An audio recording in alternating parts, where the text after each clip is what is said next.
This is the first of a series of smart webinars. We'll be doing 3 this term, including this one, and this is our first one, so fingers crossed everything goes well. Please bear with me. Today we're going to be talking about Smart Learning Suite, and over the next 2 we'll drill down into that for you. So your presenters today, myself, I'm Kevin Daly. I'm an ex-teacher with the Department of Education in Melbourne. About 10 years ago, always had a passion about e-learning, and about 10 years ago I started to pursue that passion, and that's how I've ended up with Smart. Our other co-presenter, who you may hear from occasionally, is Helen Lacey. Helen, would you like to introduce yourself? Hello, hi, I'm Helen. Helen's also an ex-teacher, so we're both very thankful to you people for coming on board at the end of the day. And our moderator is Crystal Ryan. As I said, please feel free to use the chat box. I think your interface may look slightly different to that, but just type a question, press return, and we'll look after it. Okay. Just to start, if you have a web browser open or your phone open, I just want to see if we can get a little bit of information about you. So we'll see how we go with this. If you type in, and I'll just connect, if you type into your web browser classlab.com and this number, you should be able to actually join my screen. We can see Helen's come on board. And when you do come on board, there'll be a couple of little questions for you, just really asking what level you teach at and where you're located. So it's just to give you that experience a little bit early in the webinar about what Notebook can do. So I'll just leave that up there for a second and see if a couple of you can join. You can join with your phone, with an iPad, as long as you're on the internet in some form. We've got Nikki. What on Nikki? And Julia. And as you join, you will see that there's just a little question in the window, just asking you 2 questions. Just one, what level you teach at and what your location is. And we'll talk more about why this might be useful during the presentation, and particularly next week when we cover off more on Notebook. And I see Peter's joined. I'm assuming that's Peter McAlpine, my boss. How are you, Pete?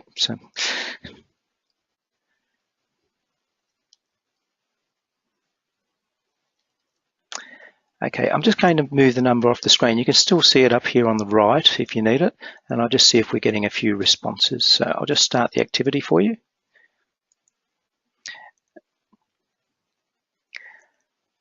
And then you should actually see, oh dear, we've got a little error here. It says favourite food and favourite drink. I do apologise.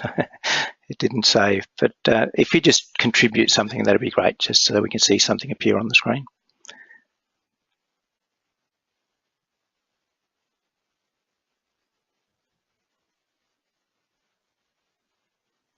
Is it working for you, Helen? Oh yeah, great. Oh, here, and somebody's got some pictures in there. Well done.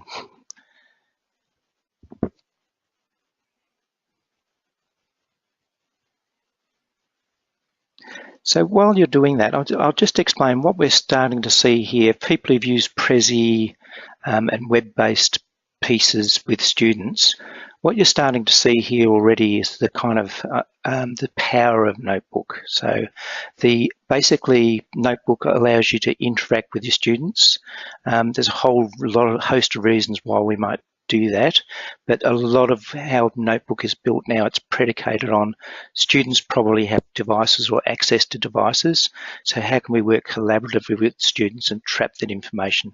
And we'll unpack that more as we go through a little bit of this session and a little bit of next week. So, okay, so we've got somebody from has put their place in, special ed teacher, right? Thank you very much. So, and as I say, that's just to give you a sample of what Notebook can do. So you're all over Australia, but you're all contributing to my Notebook as I speak.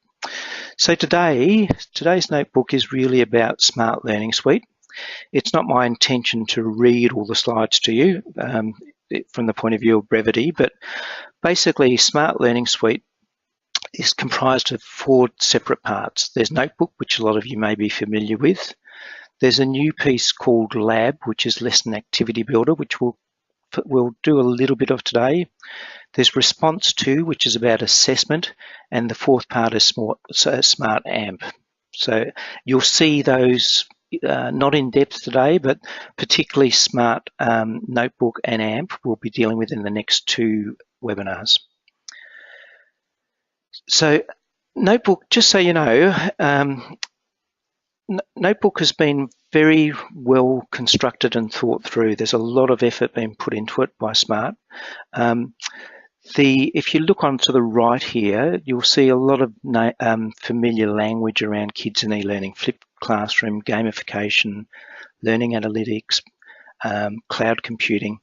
What Smart did was they basically had their software engineers and some of their hardware engineers actually read people like Robert Mazzano and John Hattie, and they put them back into classrooms. And they said, well, since we first did interactive whiteboards and since we first did Notebook in the early days, what sort of things have changed?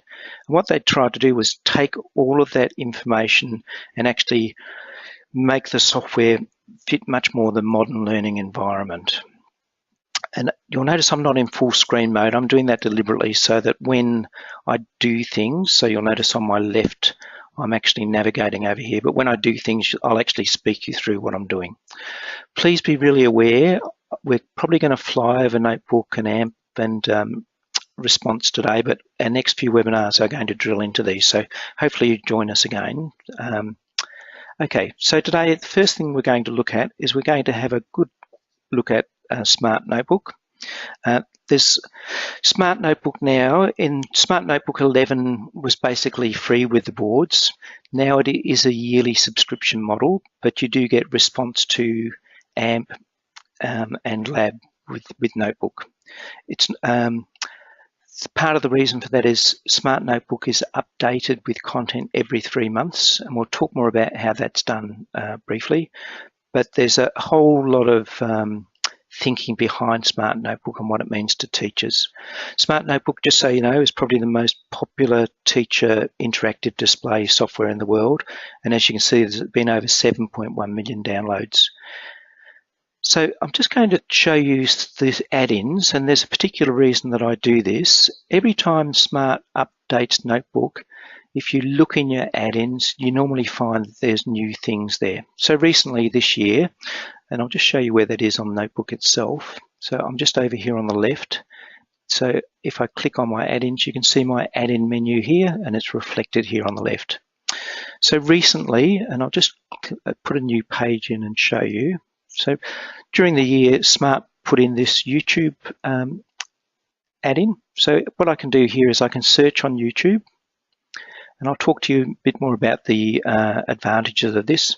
So let's say I was doing volcanoes. So we might do volcanoes for kids. Firstly, I can see a preview of the videos, and I can actually play the previews and have a look at them. Once I pick my video and add it, a couple of really good, worthwhile things to know. One, there's no ads, which is fantastic. Two, your YouTube video is now part of your curriculum document. So if we just look back here, so if you can assume that this is my curriculum document about volcanoes, my YouTube video is now embedded within that for me. So there's a whole lot of reason why we might do that. I do know some schools block YouTube, but it's quite easy for the text to actually allow that through the firewall for teachers. So, but add-ins allow you to do things like embed YouTube videos within your notebook, within your curriculum document.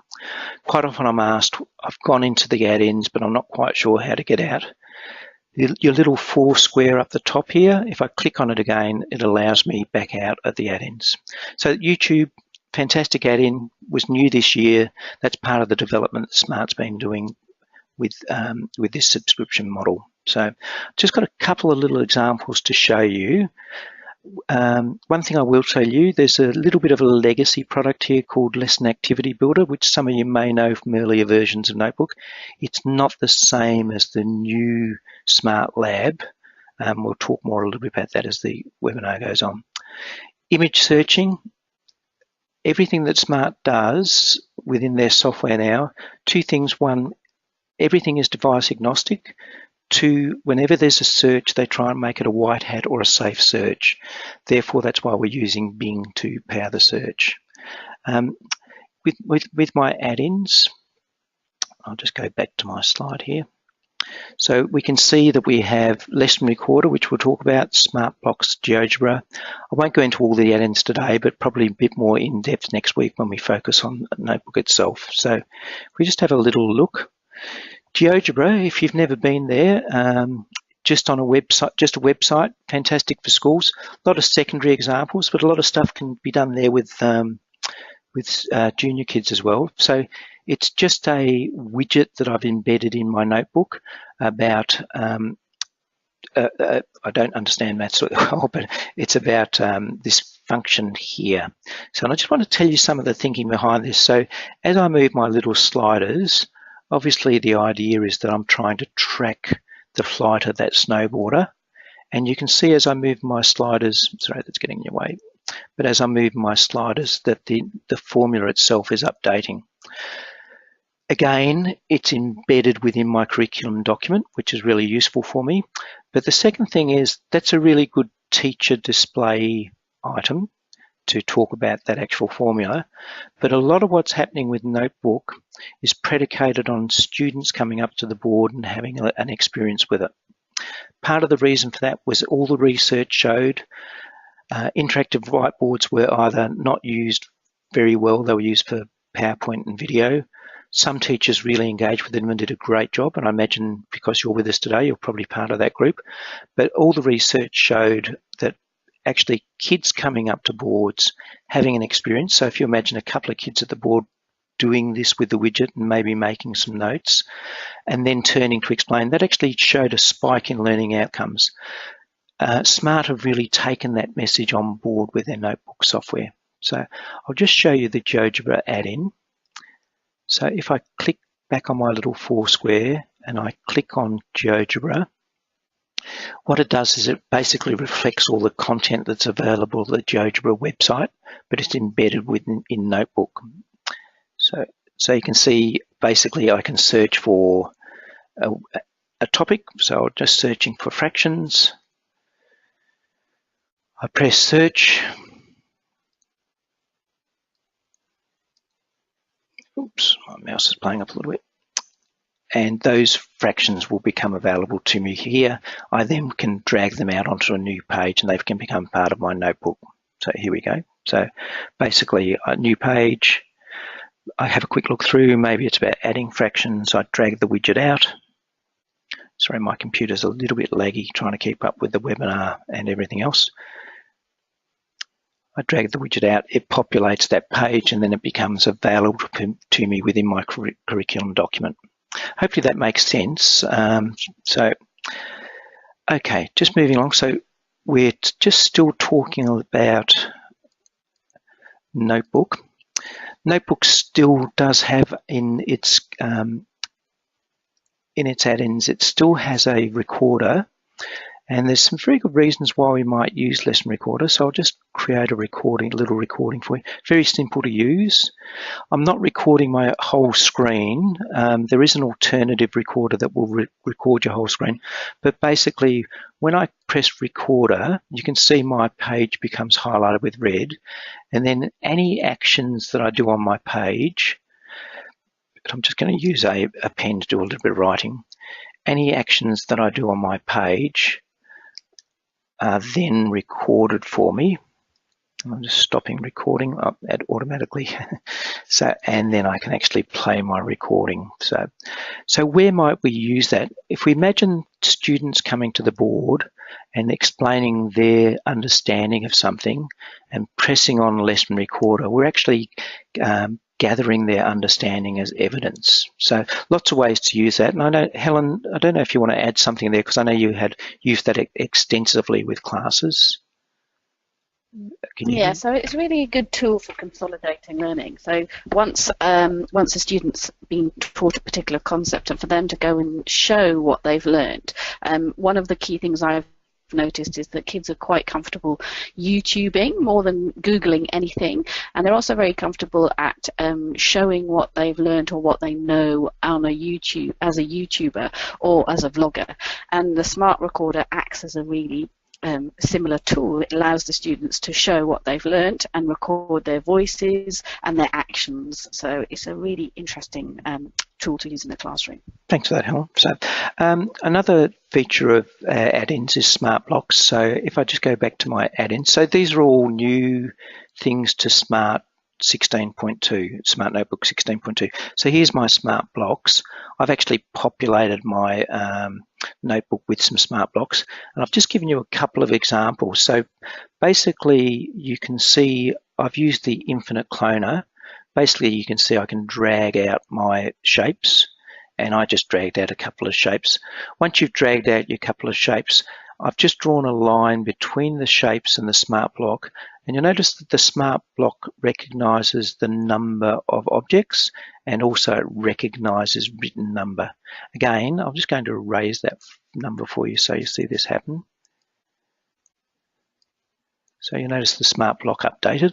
I've had mixed success with this because I'm working on a little screen that doesn't always work 100% with this sort of stuff. Works lovely at the board, but basically if I have my pen and I write a number and I draw, no, not great success there, sorry, but I draw a link to the block, the number is recognized and the block does the calculation. Unfortunately, that's just technical issue with me here with the if you try it at a board, works beautifully. So Smart Blocks, again, that whole concept of good teacher tool to explain concepts, but also is it really good for kids to come up the board and have these sort of experiences to turn and explain. So I'll just click on the Smart Block add-in so you see this. So there's lots of different Smart Blocks. The one that I really like using with kids at the board is this unknown block. You put in 2 inputs and they've got to try and work out what the operator is. So again, very simple. Get your page, a new page, pick the block you want, drag it out, and it becomes available to you for you to use. So simple, intuitive stuff. Don't forget, if this is your curriculum document, let's say we're doing fractions or something like that, we can save our document and our work's within our document and our kids' understanding is being shown to us through our curriculum document. The other thing Smart's done, it's actually created ink editing at the board. So I'll often use this little diagram for kids. So you can see that I can replace text by drawing a circle. I can insert text, I can delete text, and I can insert a space. To do that, I do need to be on my text pen. So I've just swapped pens, and you'll notice that Smart has several pens here available to me. The thinking is that the pen is the teacher's intuitive tool, so we should give them the intuitive tool to use at the board, and the new boards that Smart have produced accommodate that very well. But we'll just see how we go here. So if I put a line through a word, notice the word disappears, so I've deleted text. If I circle a word and then looked through, I'm just trying to think of a simile for that, looked across, hopefully it recognises my writing. And I now need to put a little space in so we can see the window. So you can see that I'm actually editing at the board. I can insert words. No, it's probably, yep, so you can see that I can actually insert a word. So the way I've seen this used and used it a little bit myself is quite often teachers use visualizers with students to discuss their work and put it up. If we can get the kids' work as text, we can get the kids to come up to the board, do the text editing themselves, and turn and explain and discuss what they've been doing. So the other thing that we're offered, and it's a little bit outside of, so I'm just moving off of the add-ins, but please be aware the add-ins are really important to Smart because that's what's moving forward. So some of those add-ins weren't there 6 months ago. So that's basically what you're getting with Smart. They're continually developing the software. So the other thing that Smart's put in is they've actually put in a simple kind of mind mapping tool. I'll just show you where it is. So it's in add-ins, basically just a simple concept map. You can click in and write within here. You then click, you get a new node. You can get another node off that. Again, I look at it and go, I've seen better mind mapping software. I'm the first to say that, but think students at the board creating a mind map and discussing it, that's a quick, nice, easy tool for them to use. So they've actually inbuilt the mind mapping within the notebook. The other thing Smart's looked at, they've done a lot of research about students and learning, and students these days, it's fairly obvious because of their screen exposure that they're highly visual and highly tactile.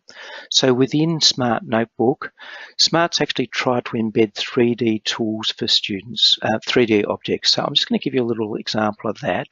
So I've just got a little flower here. If I click on it, you can see that the flower is actually a 3D object. And notice the little label that I put on the flower stays with the object as I rotate it. So where have I seen that used? Let's say we were doing flowers for year 6 for some SOS subject. Students come up, they talk about the object, and they actually write their understanding around what they're doing next to the object. And it's very easy for you to clone pages, so lots of kids can come up to the board. We clone pages by just clicking on the page and saying clone page, and you get an exact copy. So that's for the next group. So they write their understanding. Again, when I click on save, I save their understanding around that object and what they maybe told the class within my curriculum document. And I know I keep stressing that, but I think that's a really important point. So that gives you a little bit of an overview of some of the features of 16.2 that are coming through. Probably the most significant change has been Smart Lab. So there's been a whole host of research done about gamification and retention and engagement. So Smart's actually tried to build gamification into Notebook for you. I'll show you some examples of this, but we'll cover off a lot more on this next week around how to actually create lesson activities, etc. So the nice thing for you is you can see in my notebook, I've got an account up here and I'm signed in, and my profile, it will open up in a second. Yep. So you can see I'm Kevin Daly, teacher, and I've got an activity code. The nice thing for you with Smart Lab is your activity code, once you've set it up, and you can set it up with Google, Office 365, and there's another couple of options coming. But once you've set it up, that number is particular to you. So whenever you use Lab with students, their number is for you as the teacher, if that makes sense. And you'll probably see if you came on to Shout It Out earlier, you actually used my number. And if the device that you did that on, if you, when I start some of these activities, you probably hopefully will see your device update as I show you the activity. So we'll see how we go. So, so Smart Lab, probably if there's one thing to look in and get used to with Notebook, and it's really easy to use, it's Smart Lab. Students engage with it fantastically. Probably been a minor criticism around it in terms of secondary content, but I'll actually cover off on that for you today.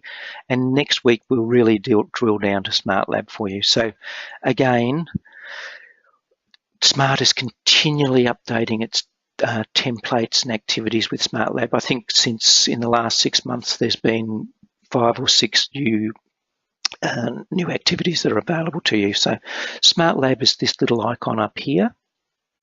When you click on it, another interface opens up, and you can see there's fill in the blanks, there's flip it out, which are like little flip cards, there's game show, label and reveal.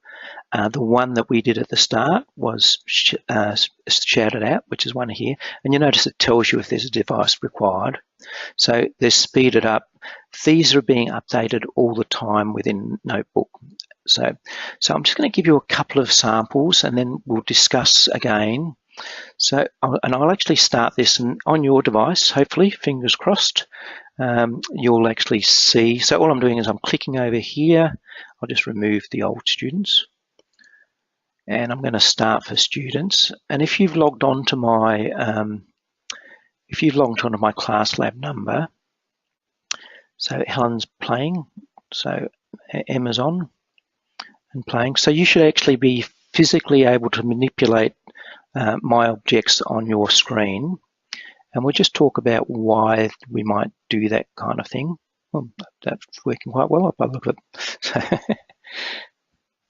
Okay, so all I'm going to do just to hide that is I'm just going to click on my little green button over here, and those people who are playing, you're probably well aware of, if you put the noun into the verb, it's not going to go, but if you put it into the correct spaceship, and at the end there's actually a little reward for the child. So I'll just quickly do this so we see it.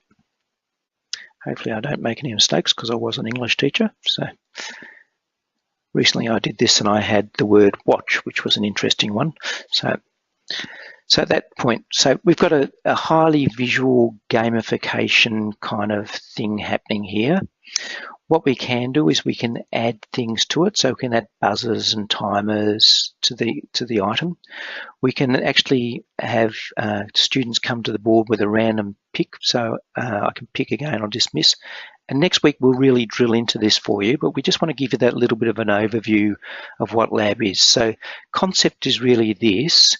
If I was doing nouns and verbs, I may have 2 students come to the board and do the activity, and they might discuss it as they're doing it, and then I might start it for students. So then I've done the activity once, twice, and the norm now is to actually create a very similar activity in a slightly different lab. So you might use, and I'll show you how to edit this, so you might use something like this, and again 2 kids at the board, and then start it as an activity for the students. So all of a sudden, the kids engage really heavily with this. They like it. They want to be at the board. They want to do it on their device. But what we've done is we've given them 4 repetitions of this activity, which is all about trying to retain things in long-term memory. So I just want to very quickly, I won't go on too much. As I say, next week we'll do a lot of work with lab. You don't have to have the music, by the way, so if it's annoying you. But these activities do work beautifully at the board with students, particularly Smart's new boards, because they behave like big iPads. So you can, and I'm just moving to another Smart lab activity.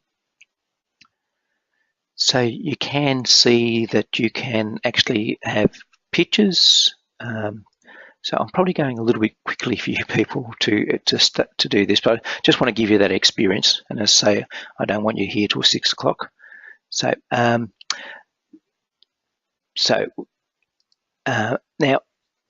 you can see that probably, and a lot of you may be primary teachers, but a lot of people would say that's a bit primary. So I'm just going to show you how we can quickly edit the activity. So I click on my pencil.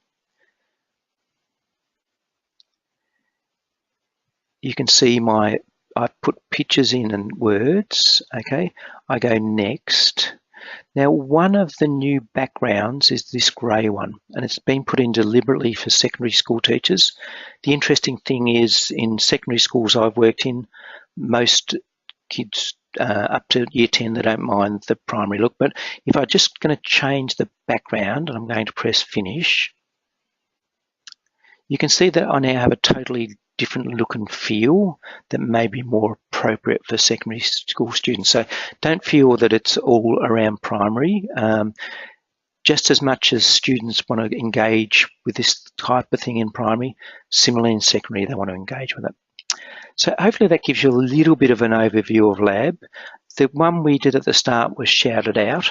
The reason I like Shout It Out, and I'm just going back to the start of my, so at the start of a lesson, let's say we were doing planets, I used to be the teacher who'd walk in and say, can you put up your hand and tell me what you know about planets? and I'd always have the same 5 kids put up their hands.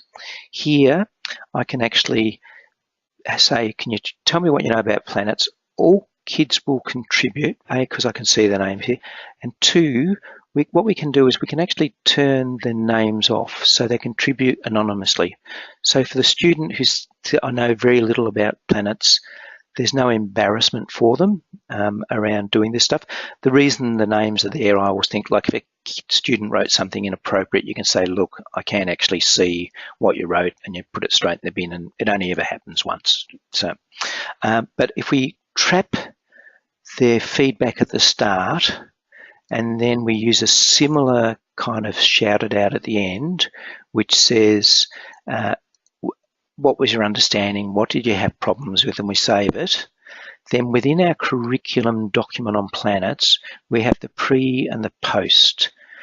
What I've been suggesting to teachers is that they then take that planning back into their planning meetings, and they revisit that and they talk about it. I'm just a little bit mindful of time. I'm going much more slowly than I thought. So, Crystal, are there many questions so far, or are we going all right?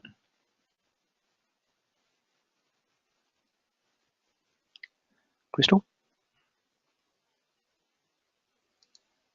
Okay. We're all good, Kev. There's no questions okay. At the moment. No worries. I just want to quickly show you Smart Response. A lot of work's being done by Smart around how, if students have devices, how can we capture formative and summative assessment. So again, I won't read you the slide, and we'll go into this. This is part of Notebook, and Lab's part of Notebook. So we will go into this in more detail next week. So basically, very, very easy to use. We've got a little one here. You may be able to join and do it on your device, but even if, I'll just start it.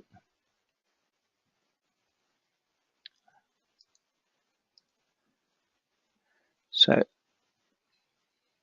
now what the teacher sees is as you start to answer the questions, there's only 3 questions, so I start to see how the class is going with those questions, and I can see the progress over here. Helen, you've answered 2. I hope everyone else is still on the webinar.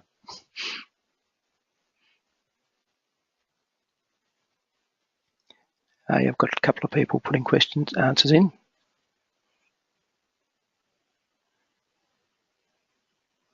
I made them nice and easy, so.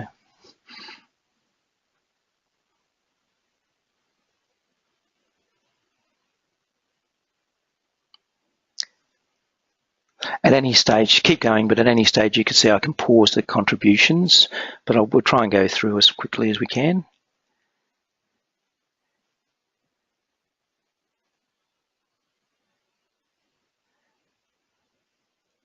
All right. And just for the sake of brevity, I might just end that there. I'm sorry for those people who are getting excited and answering the questions, but if I end it, you can see that I actually see the students, how they answered. You would have noticed that the Smart Response, you can put images in. Very easy to build. Again, we'll go through this next week. And you can export your results. So when you export your results, you can export them as Excel or CSV. So those people who are using learning management systems or report writing packages, you can take the information and use it within those as well. The last bit that I want to cover off on today, very briefly, it'll just take me 5 minutes. We've got a full webinar on Smart AMP. So Smart AMP, basically, it's outside of Notebook. So Lab and Response are within Notebook, but Smart AMP is outside of Notebook. It's predicated on a Google login. So for some schools, that initially might have been an issue, but any teacher in the state can get a Google login and get Google logins for their class. So I'll just let you read the slide.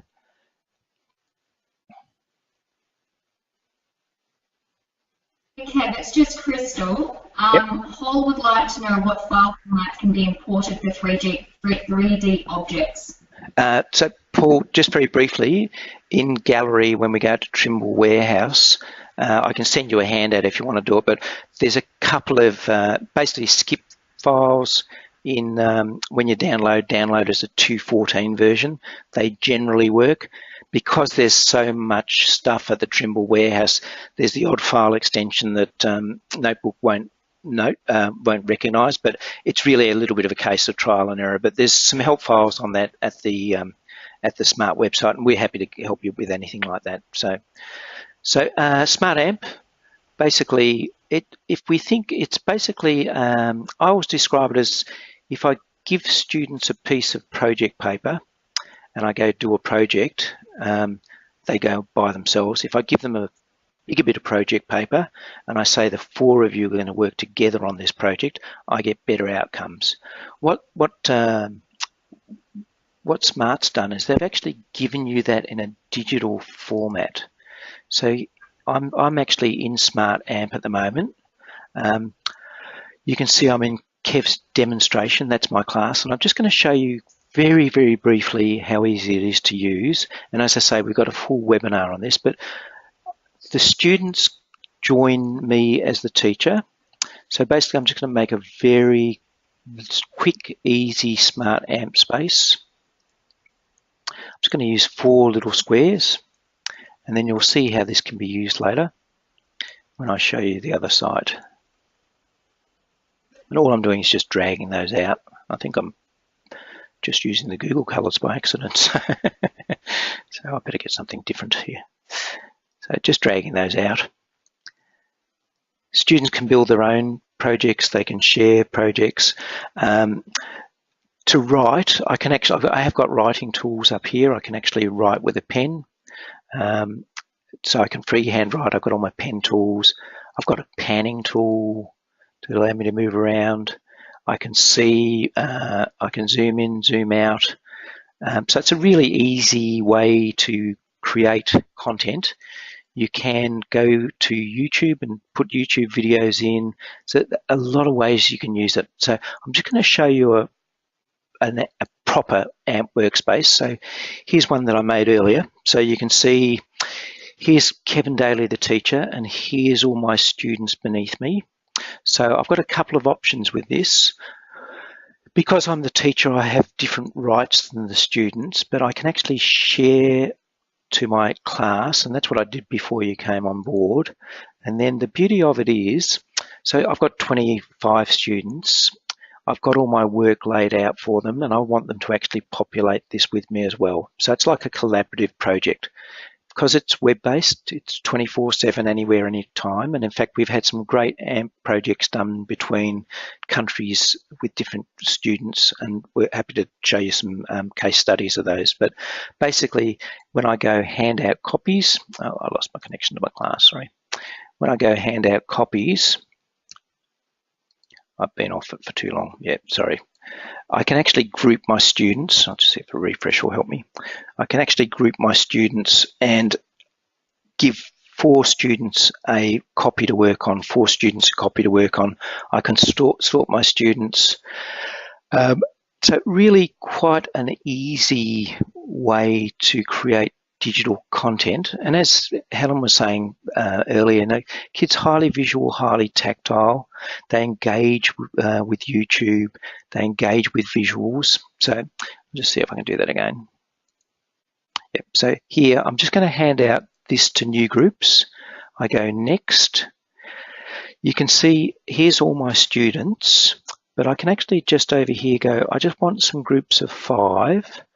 And here's my groups, but I might know that this student doesn't work very well with the student above him, so I might just tweak my groups a little bit. And I might have a smaller group, a couple of groups. So all I'm doing is tweaking my groups. At that point, when I hand out copies, it'll just take a second or two. Each of those groups will have a copy of this to work on. So my internet's just a little bit slow. As I say, we're doing a whole webinar on AMP in 2 weeks' time.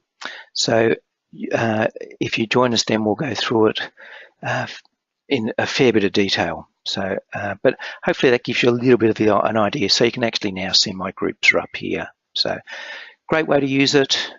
Like maybe I've gone through a curriculum document on Notebook, on the planets. I then go to the students, look, tonight when you get home, you know your groups. I've put together an AMP space.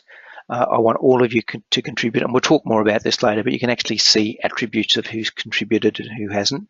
And I want that is your homework, to go to the AMP space and work on the homework, and we'll discuss it tomorrow in class.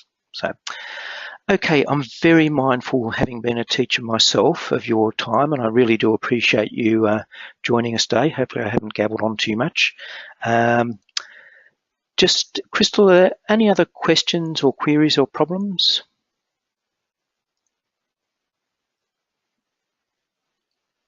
No, Kev, that's it. All good. No worries. Thank you again for your time. There will be I'll stop. I won't stop the recording yet, but we will send you a recording of the session.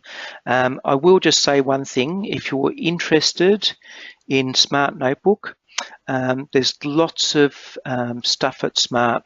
There's a course that you can do at Smart Training. There's lots of Smart Exchange. If you've never been, there's lots of notebooks that you can download to use with Smart Notebook. And there's also lots of YouTube videos at a site called Educator to Educator about Smart Notebook. Hopefully you found today useful, and thank you very much for your time.